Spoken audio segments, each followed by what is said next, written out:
أعوذ بالله من الشيطان الرجيم. بسم الله الرحمن الرحيم.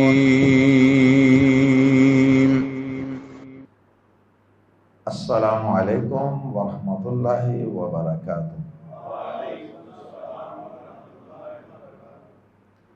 سورۃ الانبیاء آیت نمبر 83 سے 88۔ ان الحمد للہ والصلاة والسلام علی رسول اللہ اما بعد۔ اعوذ باللہ السمیع العلیم من الشیطان الرجیم من ہمزہ ونفخہ ونفثہ۔ وَأَيُّوبَ إِذْ نَادَى رَبَّهُ أَنِّي مَسَّنِيَ الضُّرُّ وَأَنْتَ أَرْحَمُ الراحمين۔ فاستجبنا له فكشفنا ما به من ضر وآتيناه أهله ومثلهم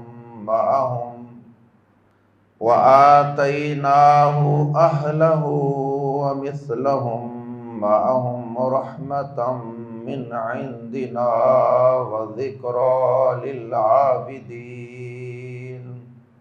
وإسماعيل وإدريس وذا الكفل كل من الصابرين۔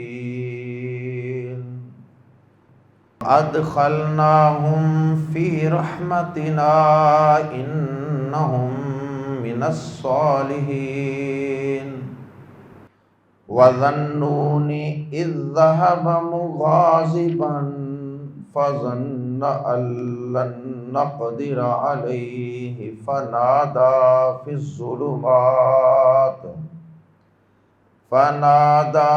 الظلمات أن لا إله إلا أنت سبحانك إني كنت من الظالمين۔ فاستجبنا له ونجيناه من الغم وكذلك ننجي المؤمنين۔ آیات زیر تفسیر میں اللہ رب العزت نے اپنے کئی پیغمبروں کا تذکرہ فرمایا۔ آج جو آیات ہم نے تلاوت کی ہیں، ان آیات میں اللہ رب العزت نے اپنے 5 جلیل القدر پیغمبروں کا ذکر خیر فرمایا۔ کچھ کا قدر تفصیل سے اور کچھ کا تذکرہ انتہائی اختصار کے ساتھ۔ سب سے پہلے آیت نمبر 83 اور 84 میں، یعنی پہلی 2 آیات میں اللہ رب العزت نے جس عظیم الشان پیغمبر کا تذکرہ فرمایا وہ ہیں حضرت ایوب علیہ السلام۔ یہ اللہ رب العزت کے ایک برگزیدہ پیغمبر، جس طرح اللہ رب العزت نے حضرت سلیمان اور حضرت داؤد علیہ السلام کو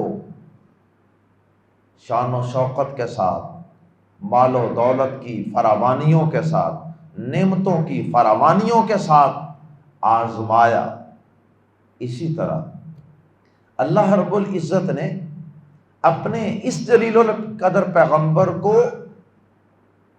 دوسرے طریقے سے آزمایا۔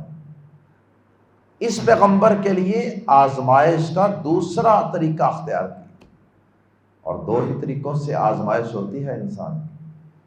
ایک، اللہ پاک کسی کو نعمتوں کی کثرت اور فراوانی عطا فرما دے، یہ بھی بہت بڑی آزمائش ہوتی ہے کہ انسان ان نعمتوں کا شکر کس طرح کرتا ہے۔ کیا انسان ان نعمتوں کی کثرت اور فراوانی کی وجہ سے کہیں بہک تو نہیں جاتا؟ کہیں اپنے خالق و مالک سے رشتہ توڑ تو نہیں لیتا؟ اللہ پاک نے داؤد علیہ السلام اور سلیمان علیہ السلام کی آزمائش اس طریقے سے کی جن کا ذکر خیر ہم گزشتہ آیات میں پڑھ چکے۔ اب اللہ رب العزت نے آزمائش کا دوسرا طریقہ بیان کیا، اور وہ طریقہ کیا ہے؟ بیماریوں کے ذریعے، مال و دولت کی کمی کے ساتھ اور نعمتوں کی تنگی کے ساتھ اللہ رب العزت آزمائش کرتے ہیں انسان کی کہ ان حالات میں آیا یہ میرا صابر بندہ، صبر کرنے والا بندہ بن کر رہتا ہے، یا یہ میرے سے ہر وقت شکوے شکایت کرتا ہے اور نعمتوں کی کمی کی وجہ سے یہ مجھ سے دور ہو جاتا ہے۔ دونوں ہی چیزیں، دونوں ہی آزمائشیں بہت بڑی۔ اللہ اکبر۔ دونوں کے اندر انسان کو اپنے آپ کو سنبھال کے رکھنا یہ اللہ پاک کا حکم بھی ہے اور یہ بڑا مشکل کام بھی ہے۔ ایسے ہی پیارے نبی صلی اللہ علیہ وسلم نے یہ مومن کی خوبی اور خصلت نہیں بیان فرما دی کہ فرمایا پیارے نبی صلی اللہ علیہ وسلم نے کہ عجبا لامر المؤمن، مومن کا معنی ہوتا ہے جو صحیح معنوں میں اللہ پر، یوم آخرت پر ایمان رکھنے والا۔ فرمایا مومن کا، ایمان والے شخص کا معاملہ ہی بڑا عجب اور انوکھا ہے۔ اگر اللہ اسے نعمت عطا فرماتے ہیں تو یہ ان نعمتوں پر اللہ کا شکر ادا کر کے اللہ کو راضی کر لیتا ہے، اور اگر اللہ اسے بیماریوں سے، تنگ دستیوں سے آزماتا ہے تو یہ صبر کر کے اللہ کی رضا پر راضی رہ کے اپنے رب کو راضی کر لیتا ہے۔ اور ساتھ آپ نے فرمایا کہ یہ خصلت اور یہ خوبی اور یہ کمال مومن کے علاوہ کسی اور کے نصیب میں ہے ہی نہیں۔ اللہ اکبر۔ اور سچی بات یہ ہے کہ یہ دونوں چیزیں لازم و ملزوم ہیں، صبر اور شکر، یہ دونوں چیزیں لازم و ملزوم ہیں۔ ایک ہوگی تو دوسری بھی ہوگی، دوسری ہوگی تو پہلی بھی ہوگی۔ اس لیے عام طور پر یہ نعمتیں ایک انسان میں یک وقت ہی موجود ہوتی ہیں، یا موجود ہوتی ہیں یا دونوں ہی موجود نہیں ہوتی۔ جو شخص بے صبرہ ہوگا وہ ناشکرا بھی ہوگا، جو ناشکرا ہوگا وہ بے صبرہ بھی ہوگا۔ بہرحال آیات زیر تفسیر میں سے پہلی دو آیات میں اللہ کے پیغمبر حضرت ایوب علیہ السلام کا ذکر خیر ہے۔ یہ اللہ کے ایک جلیل القدر پیغمبر ہیں، اللہ پاک نے ان کو تنگ دستیوں اور بیماریوں سے آزمایا۔ اب یہ بیماری کتنا عرصہ رہی اس کا قرآن و حدیث میں کہیں ذکر نہیں۔ اس بیماری کی صحیح نوعیت کیا تھی، قرآن و حدیث اس حوالے سے خاموش ہیں۔ اسرائیلی روایات، تفسیروں کے اندر بہت کچھ درج ہے، لیکن اچھی طرح سے کان کھول کے سن لیجئے، سمجھ لیجئے اور یاد کر لیجئے کہ حضرت ایوب علیہ السلام کی بیماری کے متعلق جو من گڑت باتیں چلتی ہیں ان سے ہم نے اوائڈ کرنا، ان کو ہم نے اللہ کے پیغمبر ایوب علیہ السلام کے ساتھ منسلک نہیں کرنا۔ مثال کے طور پہ کیا باتیں مشہور ہیں؟ کہا جاتا ہے جی حضرت ایوب علیہ السلام، کوئی کہتا ہے جی کوڑ کی بیماری تھی، کوئی کہتا ہے کہ ان کا جسم گل سڑ گیا تھا، بدبو آتی تھی، کہا جاتا ہے کہ حضرت ایوب علیہ السلام کے جسم پر کیڑے چلتے تھے، کوئی قریب نہیں آتا تھا، حتیٰ کہ ان کو نعوذ باللہ کوڑے والی جگہ پہ پھینک دیا گیا، اور ان کا مال مویشی بھی ہلاک ہو گئے، بیوی لوگوں کے گھروں میں کام کرتی، خرچے پورے نہ ہوئے، اس نے اپنے سر کے بال اتار کر بیچ ڈالے، العیاذ باللہ۔ پتہ نہیں یہ قرآن مجید کی کون سی صورت میں تفصیلات ہیں، نامعلوم یہ حدیث رسول صلی اللہ علیہ وسلم کی کون سی کتاب کے کون سے چیپٹر میں یہ ساری باتیں موجود ہیں۔ یہ سب اسرائیلی روایات، اسرائیلی روایات جو بنی اسرائیل سے لی گئی، اور بنی اسرائیل کی باتوں کا کوئی اعتبار نہیں۔ انہوں نے تو پیغمبروں کی توہین کرنے میں اپنی تورات کے اندر بھی انہوں نے تبدیلیاں کر کے پیغمبروں کی توہین کر دی، حتیٰ کہ کئی پیغمبروں پہ نعوذ باللہ انہوں نے بدکاری تک کی تہمتیں لگا دی، اور ان ظالموں نے تو اللہ پاک کی شان میں گستاخی کرنے سے بھی گریز نہیں کیا۔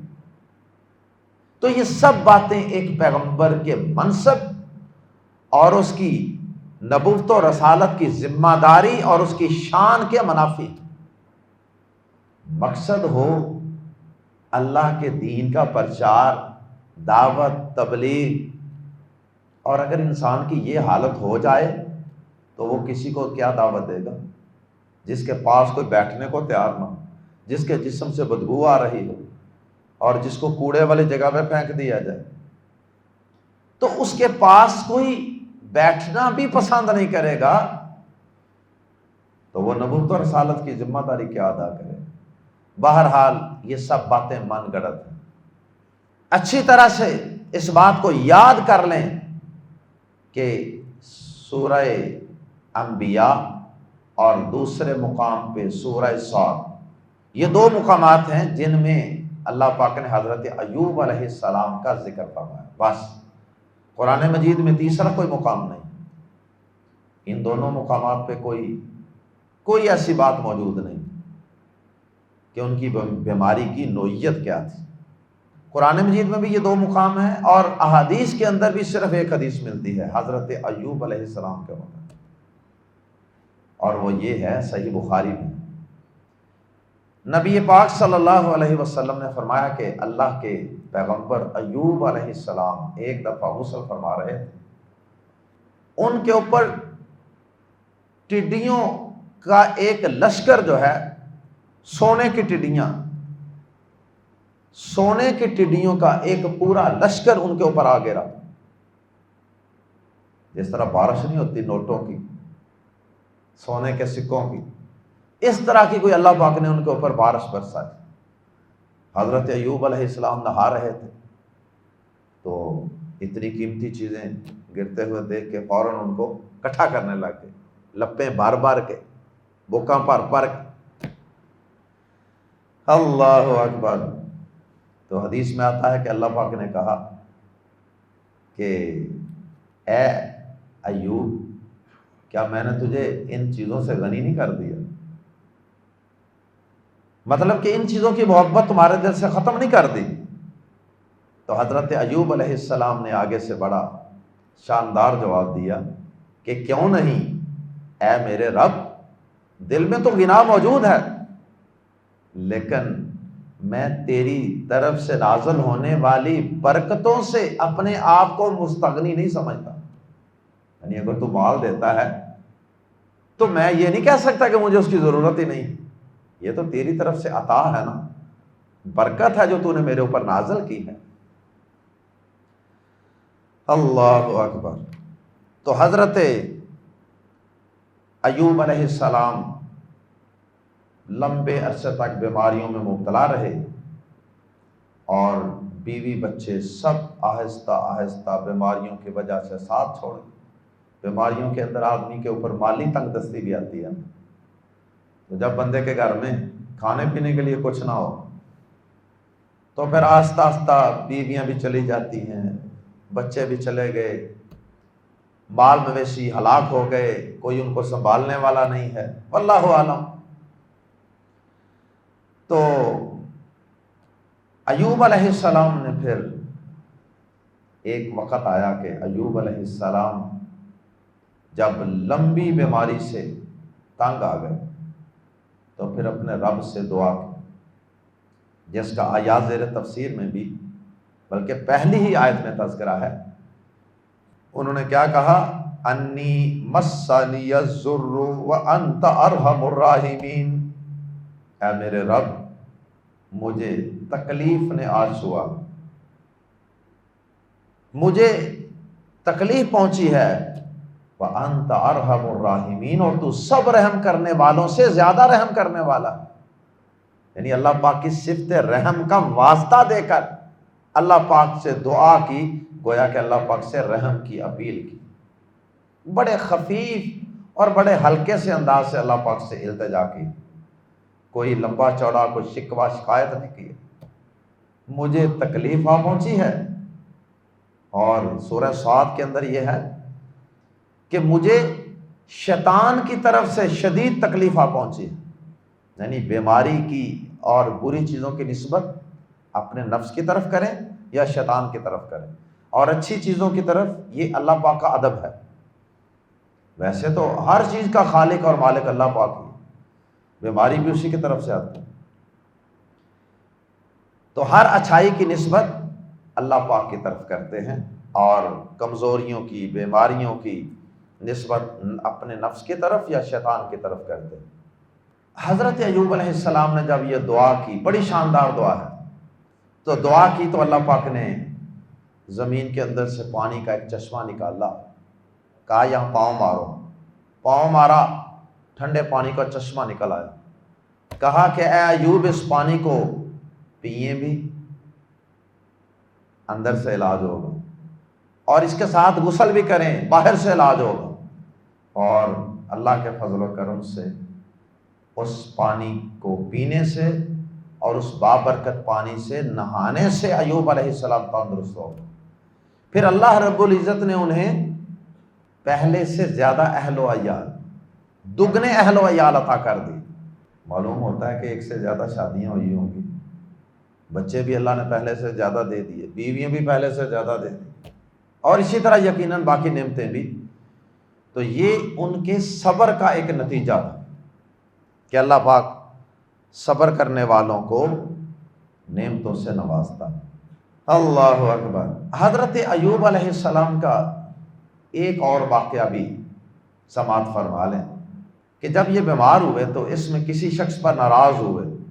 تنگ کرنے والے لوگ ہر دور میں ہی ہوتے ہیں. کسی شخص پر ناراض ہوئے تو اس سے کہا کہ میں صحیح ہو لوں، میں تمہیں کوڑے ماروں. اب جب صحیح ہو گئے، بلکہ صحیح ہونے سے پہلے ہی پریشان ہو گئے، اس بات پہ پریشان ہو گئے کہ جتنی اس کی غلطی ہے نا، سزا اس سے زیادہ سخت ہے. تو اب اگر میں یہ سزا دوں گا، میں نے قسم اٹھا لی انہوں نے، اب میں اگر یہ قسم پوری کرتا ہوں تو سزا زیادہ ہے، اور اگر میں سزا نہیں دیتا یا اس میں تخفیف کرتا ہوں تو قسم ٹوٹتی ہے، قسم پوری نہیں ہوتی. اللہ پاک نے پھر حضرت ایوب علیہ السلام کی اس پریشانی کو بھی دور فرما دیا. فرمایا کہ ایوب پریشان نہیں، آپ تنکوں کا ایک گٹھا لیں، جس طرح مانجا ہوتا ہے سارے تنکے اکٹھے ہوتے ہیں، اس طرح کا ایک گٹھا لیں، تنکے اکٹھے کر لیں. فرض کریں اگر 100 کوڑے مارنے کا انہوں نے فیصلہ کیا تھا، قسم اٹھائی تھی، تو 100 تنکے اکٹھے کر لیں ایک ہی دفعہ، تو وہ جو گٹھا ہے نا وہ اس کو ایک دفعہ ہی مار دیں، تو ہم آپ کی سمجھیں گے کہ آپ کی قسم پوری ہو گئی. یہ اللہ پاک نے حضرت ایوب علیہ السلام کے لیے ایک رستہ نکالا، تخفیف پیدا کر دے. آئیے قرآن مجید کے الفاظ میں پڑھتے ہیں، وَأَيُّوبَ، اور ایوب کو یاد کرو اور ایوب کا ذکر خیر کیجئے. اِذْ نَادَا، جب پکارا اس نے، ربہ، اپنے رب کو، انی، کہ بے شک میں، انی، کہ بے شک میں، یا جو ہے وہ میں کا معنی دے رہی ہے کہ بے شک میں کو کیا ہے وہ آگے وضاحت. مسنی، مسنی، مجھے پہنچی ہے، مجھے چھوا ہے یا مجھے پہنچی ہے، اور آگے ملانے کے لیے یا پر زبر لگا لی گئی ورنہ جزم تھی، مسانی یا پر زبر لگا کے آگے ملا دیا، یضر تکلیف، مجھے تکلیف پہنچی ہے، مجھے تکلیف نے چھوا۔ ضرن ضاد پر پیش ہو تو اس کا معنی ہوتا ہے بیماری وغیرہ، جسمانی تکلیف، اور ضاد پر زبر ہو ضرن تو اس کا معنی ضرر، نقصان۔ وہ نقصان کوئی بھی ہو سکتا ہے، مالی نقصان ہے، صحت کا نقصان ہے، کوئی بھی۔ ضرن اور ضرن میں فرق بھی ذہن میں رکھیں۔ انی مسنی الضر، کہ بے شک میں، کیا میں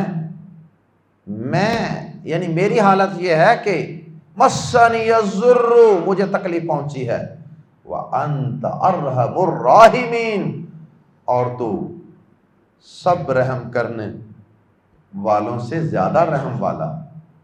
جتنی بھی مخلوقات ہیں سب مل کر بھی ایک دوسرے پر جتنا رحم کر سکتی ہیں ان سے بھی زیادہ تو اکیلا رحم کرنے والا۔ اللہ اکبر، بڑی ہی شاندار دعا۔ یہ دعا اگر پڑھنی ہو تو کیسے پڑھنی ہے؟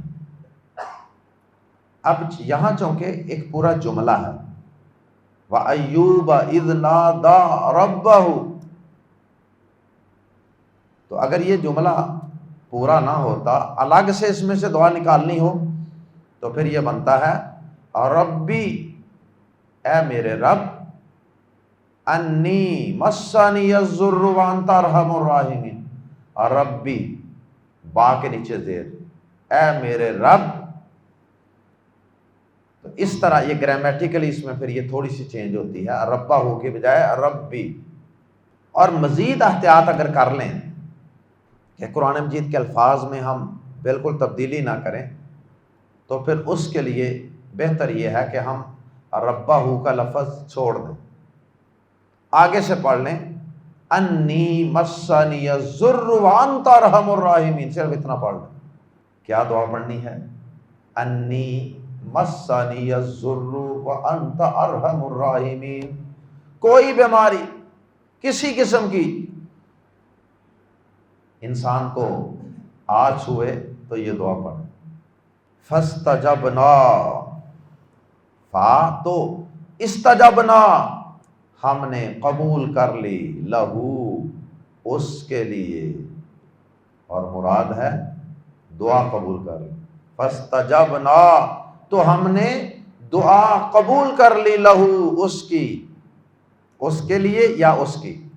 فکشفنا، فا تو کشفنا، ہم نے دور کر دی، کاشف اسی سے ہے، کاشفن، فلا کاشف لہو الا ہو، ہٹانے والا، دور کرنے والا۔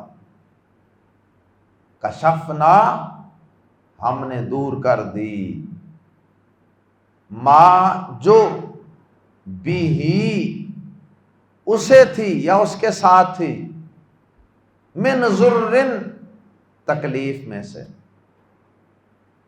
بیماری میں سے، پس اسے جو بھی تکلیف تھی ہم نے دور کر دی، جو بھی تھی، بتایا نہیں وہ کیا تھی۔ اور اللہ پاک نے مزید آگے فرمایا وَآتَيْنَا، اور ہم نے عطا کی وہ اسے، اہلہ، اس کے گھر والے، اس میں بیوی بچے سارے آ جاتے، وَآتَيْنَاهُ أَهْلَهُ، اور ہم نے اسے اس کے گھر والے عطا کر دیے جو اس سے چھن گئے تھے بیماری کی وجہ سے۔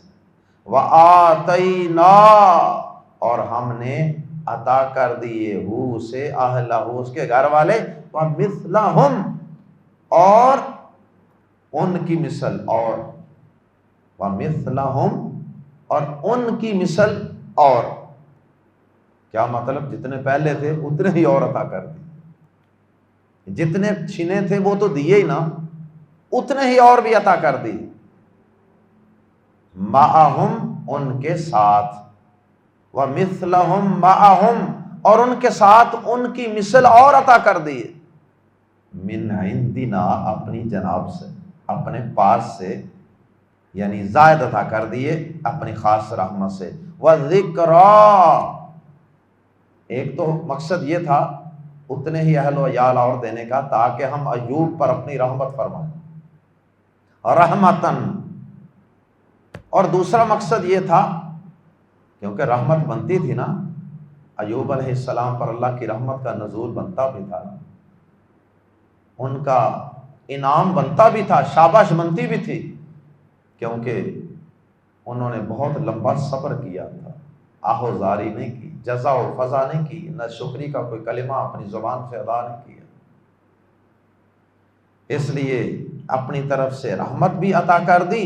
وَالذِّكْرَا، اور یہ اتنے ہی اہل و عیال اور دینے کا مقصد، اور پہلے جتنے اہل و عیال عطا کرنے کا مقصد، بیماری کو دور کرنے کا مقصد، ساری چیزوں کا ایک مقصد یہ بھی تھا، وَالذِّكْرَا، اور یاد دہانی کے لیے، لِلْعَابِدِينَ، عبادت گزاروں کے لیے، اور ان لوگوں کی یاد دہانی کے لیے، ان لوگوں کو ریمائنڈر دینے کے لیے جو عبادت کرنے والے ہیں، عبادت کرنے والوں کو یہ یاد دہانی ہو جائے کہ اگر اللہ پاک کبھی انسان کی آزمائش کرے اور اس کی رسی دراز کرے، اسے مالی مشکلات سے دوچار کرے یا کسی اور آزمائش سے، تکلیف سے گزارے، تو اگر انسان ایوب علیہ السلام کی طرح صبر و استقامت کا مظاہرہ کرے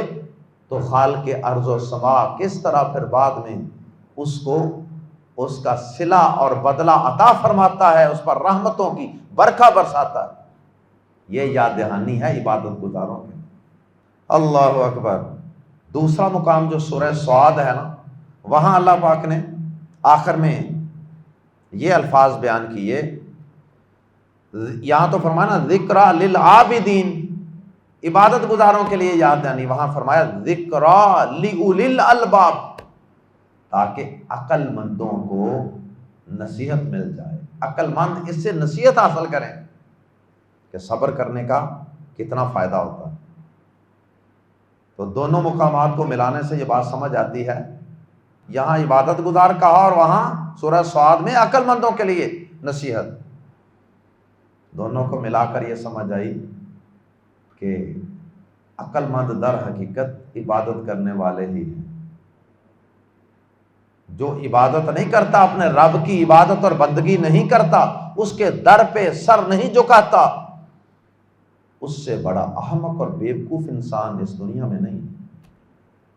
وہ چاہے اپنے آپ کو جتنا مرضی بڑا فہم و فراست والا ذہین اور عقل مند سمجھ لیں۔ اللہ اکبر۔ تو اللہ پاک نے قرآن مجید کے اندر جو حضرت ایوب علیہ السلام کی تعریف میں الفاظ استعمال کیے ہیں نا، وہ 3 قسم کے ہیں، 3 الفاظ، توجہ سے سماعت فرما لیجئے۔ پہلا لفظ ہے انا وجدناہ صابرا، بے شک ہم نے اسے صبر کرنے والا پایا، جس کے صبر کی گواہی خالق کائنات دے رہے، کتنا بڑا صابر ہوگا۔ انا وجدناہ صابرا، ہم نے اسے صبر کرنے والا پایا۔ اور پھر دوسرا لفظ اللہ پاک نے ان کے لیے بیان فرمایا، نعم العبد، بہت ہی پیارا بندہ تھا ایوب، ہمارا بہت ہی پیارا بندہ تھا، بہت اچھا بندہ تھا۔ اور تیسرا لفظ اللہ پاک نے استعمال کیا ایوب علیہ السلام کی تعریف کے لیے، انہو اواب، بے شک وہ بہت زیادہ ہماری طرف پلٹنے والا تھا، رجوع کرنے والا تھا، بار بار ہماری طرف ہی رجوع کرتا تھا، بار بار ہماری طرف ہی پلٹتا تھا۔ بے شک بیماری ہے، بے شک صحت ہے، تنگ دستی ہے، خوشحالی ہے، ہر حال میں ہماری طرف ہی رجوع، ہمارے در پہ جھکتا تھا۔ یہ نہیں کہ بیماری میں اللہ کا در چھوڑ دیا۔ اللہ اکبر۔ ہمارے لیے بھی بہت بڑا سبق ہے، آزمائشوں میں، تکلیفوں میں، پریشانیوں میں اللہ کا در نہیں چھوڑنا، اللہ کے در کے ساتھ چمٹے رہنا ہے، اللہ کے در کے سوالی بنے رہنا ہے، اور اسی کے آگے ہاتھ اٹھائے رکھنے ہیں۔ اسی کے سامنے ہی آہوزاریاں کرنی ہیں، اللہ کا در چھوڑ کے کسی اور کے در پہ بھی نہیں جانا۔ کتنی بڑی آزمائش آ جائے، کتنی بڑی بیماری آ جائے، تکلیف آ جائے، یہ نہیں کہ تھوڑی دیر تو اللہ تعالیٰ کو پکارا، جب سال 2 سال دیکھا نا کہ حالات نہیں بدل رہے، اللہ کو چھوڑ کے کسی اور کے در پہ چلے گئے، بیڑا ہی غرق ہو گئی، تباہی ہو گئی ساری اعمال کی۔ اللہ اکبر۔ بیماری تکلیف لمبی بھی ہو سکتی ہے، دیر ہے اندیر نہیں، آزمائش اور امتحان لمبا بھی ہو سکتا ہے، بیماری کا عرصہ لمبا بھی ہو سکتا ہے، لیکن جتنی بیماری یا آزمائش لمبی ہوگی، جب اس پہ ڈٹے رہیں گے، صبر کرتے رہیں گے، اللہ سے رجوع کرتے رہیں گے، تو اس کے بعد جب اللہ پاک اس تکلیف بیماری کو دور کریں گے تو انعام اور شاباش بھی اتنی بڑی عطا فرمائیں جتنی بڑی تکلیف ہو۔ اِذَمَ الْبَلَاءُ اِذَمَ الْجَزَاءُ، حدیث ہے پیارے نبی صلی اللہ علیہ وسلم کی کہ جتنی بڑی آزمائش اور تکلیف ہوگی، جزا اور بدلہ بھی اتنا ہی بڑا ہوگا۔ اگلی 2 آیات میں اللہ رب العزت نے اپنے 3 پیغمبروں کا انتہائی اختصار سے تذکرہ کیا، اور وہ ہیں حضرت اسماعیل علیہ السلام، حضرت ادریس علیہ السلام اور حضرت ذوالکفل علیہ السلام۔ 3 پیغمبروں کا تذکرہ۔ ان میں سے حضرت اسماعیل علیہ السلام کا تذکرہ تو قرآن مجید میں کئی مقامات پہ تفصیل سے ہے، اور حضرت ادریس علیہ السلام کا تذکرہ بھی کہیں کہیں قرآن میں موجود ہے، اور ان دونوں پیغمبروں کا اکٹھا تذکرہ ہم سورہ مریم میں بھی پڑھ چکے ہیں، اسماعیل علیہ السلام اور ادریس علیہ السلام۔ تیسرے پیغمبر ہیں ذوالکفل، ان کا تذکرہ قرآن مجید میں یا احادیث میں زیادہ تفصیل سے نہیں آیا۔ آئیے قرآن مجید کے الفاظ میں پڑھتے ہیں، وَإِسْمَاعِيلَ، اور اسماعیل، وَإِدْرِيسَ، اور ادریس، وَذَوَالْكِفْلِ، اور ذوالکفل۔ یہ لفظ عام حالات میں ذوالکفل پڑھا جاتا ہے، ذوالکفل جیسے ذوالقرنین، لیکن عربی گرامر میں بعض اوقات یہ گرامیٹیکل چینج کی وجہ سے کبھی ذوالکفل پڑھا جائے گا، کبھی ذالکفل پڑھا جائے گا، کبھی ذیلکفل پڑھا جائے گا، ذو ذا ذی، تینوں حالتیں ہیں۔ جس طرح ذوالقرنین ہے نا، وہ بھی ایسے ہی ذوالقرنین، ذوالقرنین، ذیلقرنین، تینوں طرح عربی زبان میں استعمال ہوتا ہے، معنی تینوں کا ایک ہی ہے۔ اللہ اکبر۔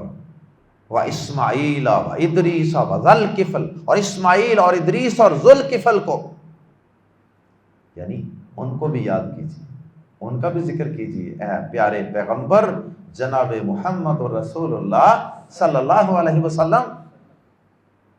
دعوت و تبلیغ میں آپ کو جو پریشانی آتی تھی، ان میں آپ کو حوصلہ دینے کے لیے پیارے پرانے پہلے پیغمبروں کے قصے آپ کے سامنے بیان کیے جا رہے ہیں، صبر اور حوصلہ پیدا ہو۔ کل من الصابرین، ہر ایک، سب کے سب ترجمہ کر لیں، پھر بھی یہ تینوں مراد ہوں گے جن کا ذکر چل رہا ہے، یا اس کا ترجمہ کر لیں ہر ایک من الصابرین، صبر کرنے والوں میں سے تھا۔ ایوب علیہ السلام کا صبر تو ایک ضرب المثل بن گئی نا، صبر ایوب، لیکن ویسے صبر میں باقی پیغمبر بھی پیچھے نہیں تھے، اور یہ 3 پیغمبر یہ بھی بطور خاص صبر کرنے والوں میں سے تھے۔ اللہ اکبر۔ تو یہ جو ذوالکفل ہیں، ان کا ذکر بھی اللہ نے پیغمبروں کے اندر ہی کیا ہے، معلوم ہوتا ہے کہ یہ بھی نبی اور رسول ہی ہیں۔ وَأَدْخَلْنَا، اور ہم نے داخل کر لیا ہم انہیں، فی رحمتنا، اپنی رحمت میں، اور ہم نے انہیں اپنی رحمت میں داخل کر لیا۔ اس سے بڑا انعام اور اعزاز کیا ہے؟ اللہم اجعلنا منہم، یا حی یا قیوم برحمتک نستغیث، یا اللہ ہمیں بھی اپنی رحمت سے ڈانپ لے، ہمیں بھی اپنی رحمت میں داخل فرما لے۔ انہم من الصالحین، یقیناً وہ نیک لوگوں میں سے تھے۔ آخری 2 آیات میں اللہ پاک نے تذکرہ فرمایا ہے اپنے پیغمبر حضرت یونس علیہ السلام کا، مچھلی کے پیٹ میں جانے کا قصہ آپ جانتے ہیں.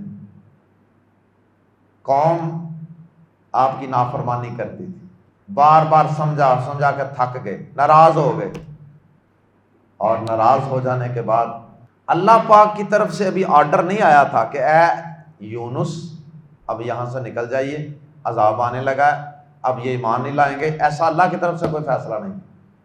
خود ہی غصے میں آ کر چل پڑے بد دعا کر کے کہ اب تم پر عذاب آئے ہے، اسی بڑے نافرمان.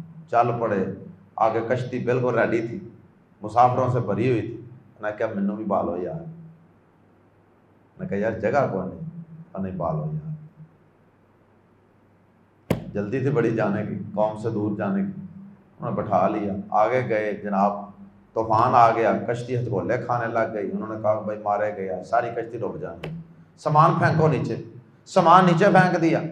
پھر کہا ابھی بھی کشتی جو ہے وہ خطرے سے باہر نہیں، کچھ بندوں کو بھی پھینکنا پڑے گا. اب قربانی کا بکرا کون بنے؟ کہا قرآن اندازی کر لو.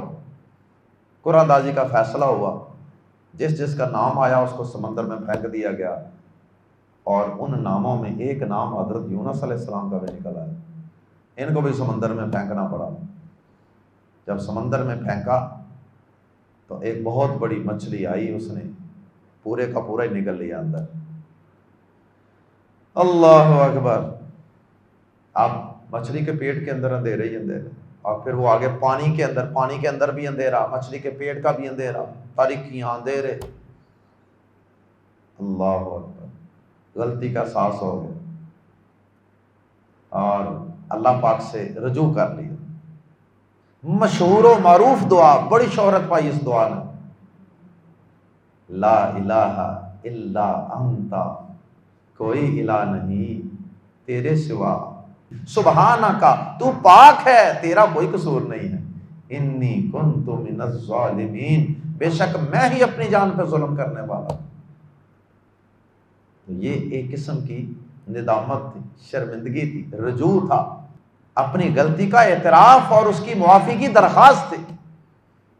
اللہ پاک نے قبول کر لی اور کہا کہ اگر یونس، اگر تم مچھلی کے پیٹ کے اندر ہماری تسبیح نہ کرتے اور یہ دعا نہ پڑھتے تو قیامت تک مچھلی کے پیٹ میں رہتے، باہر نہیں نکالنا تھا.